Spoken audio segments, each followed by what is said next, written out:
ఆయన పోయి ఆయన సాధించిందేమో కానీ ఆయన మాట్లాడిన తర్వాత ఆయన స్పీచ్లు అయితే బాగా వైరల్ అయినాయి దేశవ్యాప్తంగా. యూట్యూబ్కు, ఫేస్బుక్, ఇన్స్టాగ్రామ్కి మాత్రం బాగా సంపాదన వచ్చింది. ఆయన ఇంగ్లీషు, ఆయన ప్రజెంటేషను దానిపైన భారీగా ఇది వచ్చింది. నెంబర్ 1. రెండవది, ముఖ్యమంత్రి అనేటి ఆయన ఒక పర్యటన పోతే దాని బిఫోరు ఎన్ని పైసలు ఎంతమందిని కలవబోతుంటారు, ఏ కంపెనీకి కలవబోతుంటారు, దానివల్ల మనకు వచ్చే కంపెనీలు ఎన్ని, మీరు ఎన్ని భూములు వాళ్ళకి ఇవ్వబోతుంటారు అనేది ప్రజలకు టూకీగానైనా చెప్పాల్సిన అవసరం ఉంది. ఇవాటి వరకు అది వెల్లడించలేదు. నెంబర్ 1.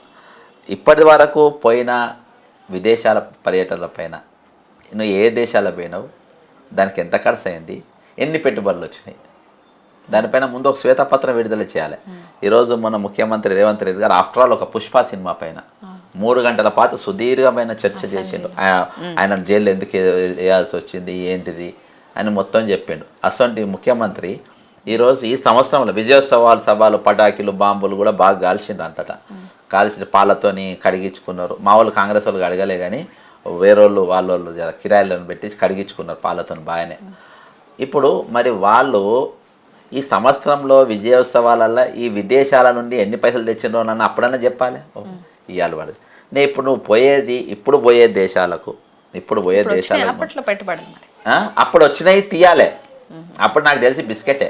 వీళ్ళంతా పోయేది సెటిల్మెంట్ల కోసం పోతుండ్రు. అట్లా ప్రజల సొమ్ము వేసుకొని అట్లా మేమేమో కుక్కిన బస్సులలో తిరుగుతాము, వాళ్ళేమో మంచిగా బ్రహ్మాండంగా స్పెషల్ జెట్ ఫ్లైట్లలో తిరుగుకుంటా వాళ్ళు ఎంజాయ్ చేస్తున్నారు. పబ్లిక్ ప్రాపర్టీని అంతే. దీనికి 100%.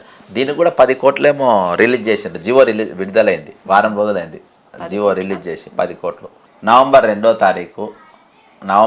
తారీఖు లోకేష్ దీపావళి రోజు 100 అమెరికా అంటే మన ఆంధ్ర తెలుగు వాళ్ళు 100 ఐటీ అంటే 100 ఇండస్ట్రియలిస్ట్ ఇన్వెస్టర్స్తో మీటింగ్ పెట్టిండ్రు. నీవెంతమంది మీటింగ్తో పెట్టినావు, నీ మీటింగ్కి ఎంతమంది వచ్చిండ్రు? అడ్డమైతో దారిలో పోయేటోళ్ళు అందరినీ చీమకంలోని, పిల్లగాల్లోని, ఎర్రోళ్ళని పట్టుకొచ్చి ఒక దగ్గర కూర్చోబెట్టి వాడు అటెండరో తెలియదు, వాచ్మెనో తెలియదు, ఎవరినో ఒకరిని సూట్ వేసి ఆ సూట్ ఎగడబడితే ఆడిని అంత కూర్చోబెట్టి 4-5తో ఫోటో దిగి నువ్వు పంపుతీవి. వాడు ఏమొచ్చిండ్రు, నువ్వు ఏం సాధించినావు? ఇవాళ ఈ 6 నెలల్లో ఆంధ్రప్రదేశ్, ఏపీ, చంద్రబాబు నాయుడు ఎన్ని పెట్టుబడులు ఆయన రాష్ట్రానికి తెచ్చుకున్నాడు? చంద్రబాబు నాయుడు ఈయననే చెప్పాలి, రేవంత్ రెడ్డి. ఈ సంవత్సరం లోపు నువ్వేని తెచ్చినావు? 6 నెలల వాళ్ళని తెచ్చిండ్రు, నువ్వేం వాళ్ళు ఎంతమందితో మీటింగ్లు పెట్టిన, నువ్వు ఎంతమందితో మీటింగ్లు పెట్టినావు? వాళ్ళ సక్సెస్ రేట్ ఏంది, నీ సక్సెస్ ఏంది? శ్వేతపత్రం విడుదల చేయంటున్నాయి. అందుకని దీని మీద బీజేపీ దీని మీద ఎందుకు అడగదు? దీని మీద బీజేపీ ఎందుకు మాట్లాడదు? అంటే సీఎం ఆల్రెడీ అనౌన్స్ చేసుకున్నాడు సార్, భారీగా పెట్టుబడులను తీసుకురావడమే లక్ష్యంగా నేను ఫారెన్ ట్రిప్స్ అనేది అంటే బయటకు విదేశాలకు. మీరు చెప్పండి అసలు ఎందుకు పోతున్నట్లు? ఇప్పుడు ఇవాళ ఎక్కువ శాతము విదేశీ పర్యటనలు అంటే ఎక్కువ శాతం మన సెటిల్మెంట్ల కోసం పోతారు, లేకుంటే నల్ల డబ్బు, లేకుంటే ఇలా వ్యాపారం చేసుకొని పోతారు. ఇసోంటోళ్ళు మొత్తం గంగిరెద్దులు లెక్క దేశం మీద వదిలేసి వాళ్ళకు కలెక్టర్లను, వాళ్ళ పోలీసులను తిప్పేటోళ్ళది క్యారెక్టర్స్ ఎట్లుంటాయంటే ఈరోజు వేరే దగ్గర పోయేది ఎక్కడికి పోయినా కానీ వాళ్ళు ఇప్పటి వరకు సంపాదించిన పైసలు ఎక్కడ దాయాలి నెంబర్ 1. రెండవది ఏంటంటే వీళ్ళు అక్కడేమైనా వ్యాపారాలు చేయబోతుండ్రా అనే 2. అంతేగాని వీళ్ళని చూసి ఏదో కంపెనీలు ఇక్కడికి వస్తున్నాయంటే నేను నమ్మను. వీళ్ళు ఒక కంపెనీ, ఎందుకంటే హైదరాబాద్లో ఒక నెల రోజుల పాటు 144 సెక్షన్ పెట్టిండ్రు. 144 సెక్షన్ పెట్టింది. ఇక శాంతి భద్రతలు లేవు. ఇక్కడ పెద్ద పెద్ద ఇన్వెస్టర్స్ ఎక్కువ.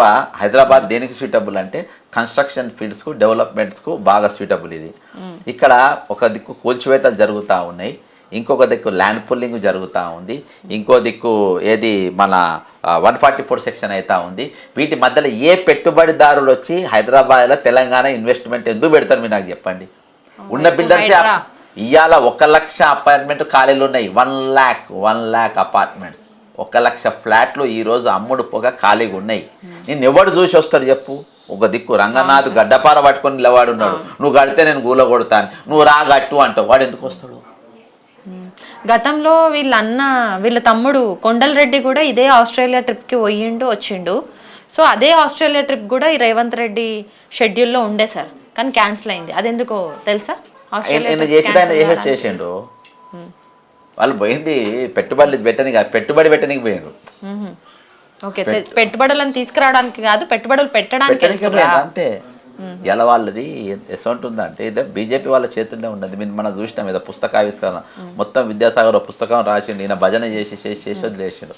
కూలగొట్టుడు చాలా మంచిది, చాలా బాగా కూలగొడుతుంది, ఇంకా బాగా కూలగొట్టాలి అని చెప్పేసి బీజేపీ నాయకులు నిన్న కొత్త కితాబ్ ఇచ్చని కొద్దికి బీజేపీని పెట్టుకుంటూ ఇంకో దిక్కు కాంగ్రెస్ని పెట్టుకున్నారు.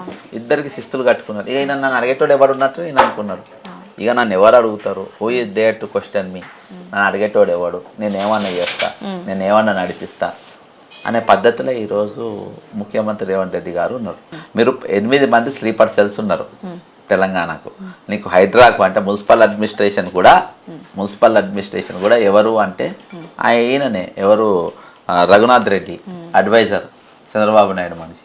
ఇరిగేషన్ ఆదిత్యనాథ్ చంద్రబాబు నాయుడు మనిషి. అట్లా 8 మంది స్లీపర్ సెల్స్ మన దగ్గర ఉన్నారు, ఇంక్లూడింగ్ ఐటీలా ఒక లేడీ, అక్కడికి వెళ్ళి ఏమో పేరుంది ఆమెది. అలా చాలామంది ఉన్నారు. ఈరోజు మినిస్టర్స్ ఒరిజినల్ కాంగ్రెస్కి వెళ్ళిపోయిన మినిస్టర్ ఎవరు నడుస్తలేరు. ఈరోజు అసాంఘికమైన పాలన ఈరోజు నడుస్తుంది.